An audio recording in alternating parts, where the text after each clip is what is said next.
আচ্ছা একটা কথা বলো, যেটা হচ্ছে যে তোমার শকুনি, যদি কথায় আসি আমি, অনেক জায়গায় এরকম বলা হয় যে শকুনিরা কৌরবদের সাপোর্টে থাকলেও শকুনির একটা মেন মোটিভ ছিল কৌরবদের ধ্বংস করা। তো এটার কি লজিক? শকুনি গান্ধার রাজ বলা হয় শকুনিকে। গান্ধার এই মুহূর্তের আফগানিস্তানে। তো সেই একই ঘটনা, পিতামা ভীষ্মই গান্ধারী, গান্ধার রাজের কন্যা যেহেতু সেই জন্য গান্ধারী। পাঞ্চাল রাজের কন্যা পাঞ্চালী, তখনকার যুগে এরমই ছিল। আচ্ছা, ঠিক আছে, তো নাম দেয়া হতো। তো সেখানে গান্ধারীকে যখন স্বয়ম্বর সভা থেকে জিতে নিয়ে আসে ভীষ্ম, তখন বলা হয়নি যে ধৃতরাষ্ট্র অন্ধ। ধৃতরাষ্ট্র যে অন্ধ এটা গান্ধারী জানতেন না, পরে জানতে পেরেছে। এক্স্যাক্টলি, পরে যখন জানতে পারেন তখন তিনি নিজেও নিজের চোখে পট্টি বেঁধে নেন। এটা কিন্তু কোনো স্বামীর প্রতি সোহাগ ছিল না, এটা কিন্তু ওয়ান টাইপ অফ বিদ্বেষ ছিল, বিদ্রোহ ছিল। বিদ্রোহ মানে নিজেকে কষ্ট দিয়ে তো বিদ্রোহ করে লোকে। ভগৎ সিং বিদ্রোহ করেছে, সবাইকে জেনে জানিয়ে ফাঁসি কাটে ঝুলেছে। আচ্ছা, এটা যে কনসেপ্ট আছে যে ওটা ভালোবাসতো বলে করতো, এরকম না? না, হতেই পারে না। আচ্ছা, তো আর শকুনি সেই সময়ই, শকুনি ল্যাংড়া ছিল, আমরা দেখেছি না, লেংড়ে লেংড়ে। শকুনি নিজের পায়ের জঙ্ঘায়, থাইতে তোমার ছুরি দিয়ে আঘাত করে এবং আঘাতটাকে জিয়ে রেখে দেয় সব সময়, যাতে মনে থাকে যে কি প্রতিজ্ঞা করেছিল। প্রতিজ্ঞা কি ছিল? প্রতিজ্ঞা ছিল হস্তিনাপুরের কুরু বংশের ধ্বংস। খুব অসাধারণ ব্যাপার নয়, ঠিক আছে, হতেই পারত তখন থেকেই। মানে আর এটাও কি বলা হয়, যতবার ও ভেবেছিল যতবার আমি খোঁড়াবো ততবার ওটা মাথায় থাকবে। হ্যাঁ, যন্ত্রণা হচ্ছে না, তুমি ভুলে যাবে, ওই জন্য এটা করেছে। তোমার কমফর্ট তোমাকে ভুলিয়ে দেবে।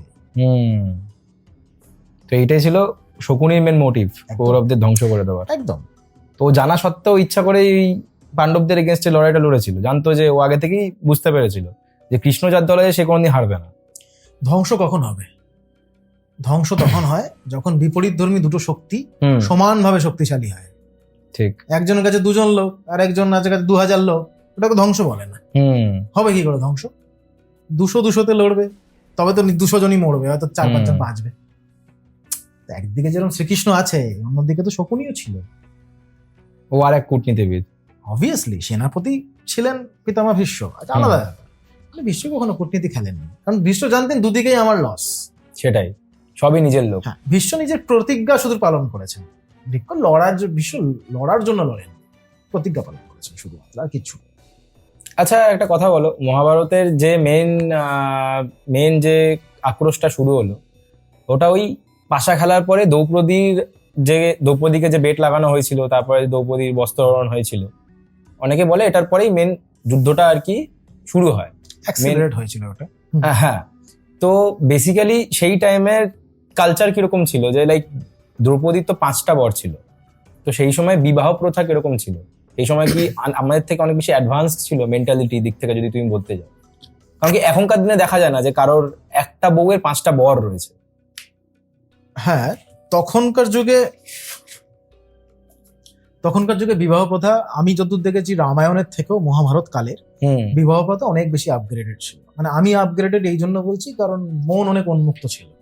যেমন নিয়োগ প্রথার প্রচলন ছিল, সহজ ব্যাপার নয় আজকের যুগেও কোনো পুরুষ নিজের স্ত্রীকে নিয়োগ প্রথার জন্য, যেহেতু প্রথম কথা হচ্ছে আজকের যুগে কোনো পুরুষ এটা ভাবতেই পারবে না যে সে বেটার নয় বা বেস্ট নয়, এবং অন্য কেউ বেটার বা বেস্ট যার কাছে নিজের স্ত্রীকে পাঠাবে পুত্র সন্তান লাভের জন্য। জেনেটিক্সের উপর তুমি দেখো, তখনকার যুগে মানুষ কিন্তু জেনেটিক্সটাকে সব থেকে বেশি প্রায়োরিটি দিত। আচ্ছা, নিজের ইমোশনের থেকে বেশি। জেনেটিক্স তো একটা প্র্যাকটিক্যাল জিনিস, ইমোশন তো একটা শুধু ভাবনা চিন্তা, একটা রিলেটিভ ম্যাটার। আমি ভাবছি শুধুমাত্র, আর তো কিছু নয়। তো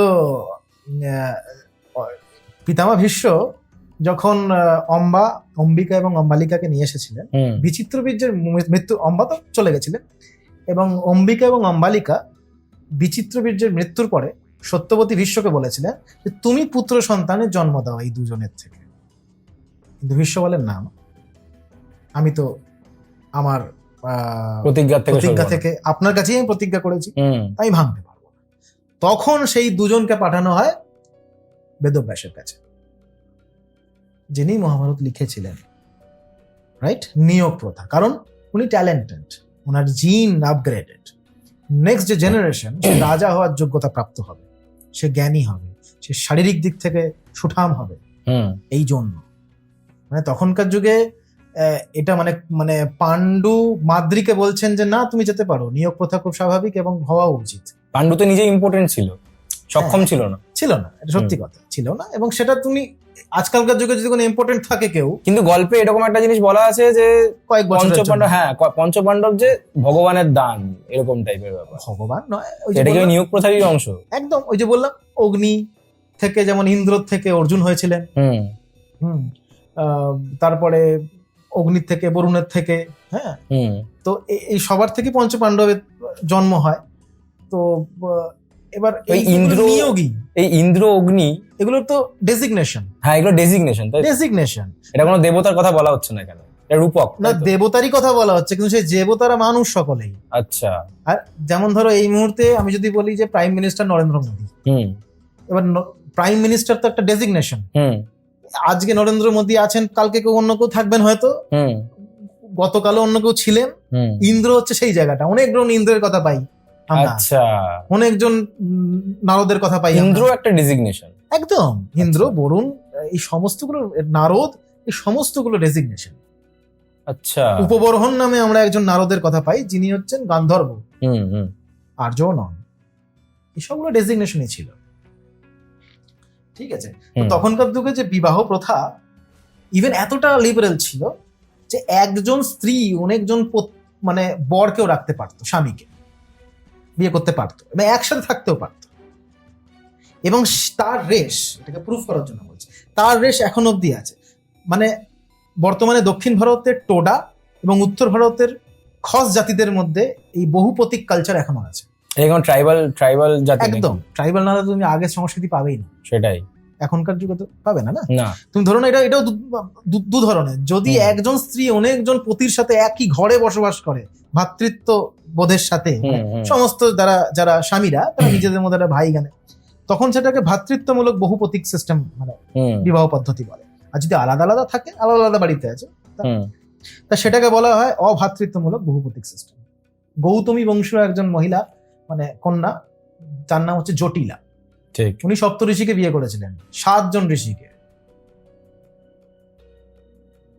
ইভেন খুব কমই মানুষ পাই মহাভারতে যার একটি বিবাহ, ম্যাক্সিমাম মাল্টিপল বিবাহ রয়েছে। একদম। এবং সব থেকে মজার জিনিস এবং সুন্দর জিনিস সেটা ছিল মহাভারতের যুগে মানে কেউ যখন প্রেম নিবেদন করতো, এবং রামায়ণ কালেও, মানে রামায়ণ ও রাবণকে ব্রহ্মার সাথে প্রেম নিবেদন করার সময় দেখতে পাওয়া যায় যে যখন কেউ, যেমন আমরা এখন করি না, কাউকে আমার হয়তো ভালো লেগেছে, তাকে গিয়ে একটা গোলাপ নিয়ে গিয়ে বলে দেওয়া হলো আমি তোমাকে ভালোবাসি, ঠিক, মানে প্রেম।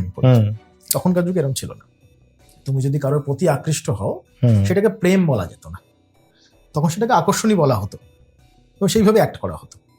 আচ্ছা, প্রেম তখনকার যুগে ঠিক প্রেমের জায়গাতেই ছিল, এখনকার যুগের মতন নয়। বুঝলাম। তো এতটা লেভেল ছিল মহাভারতীয় যুগে।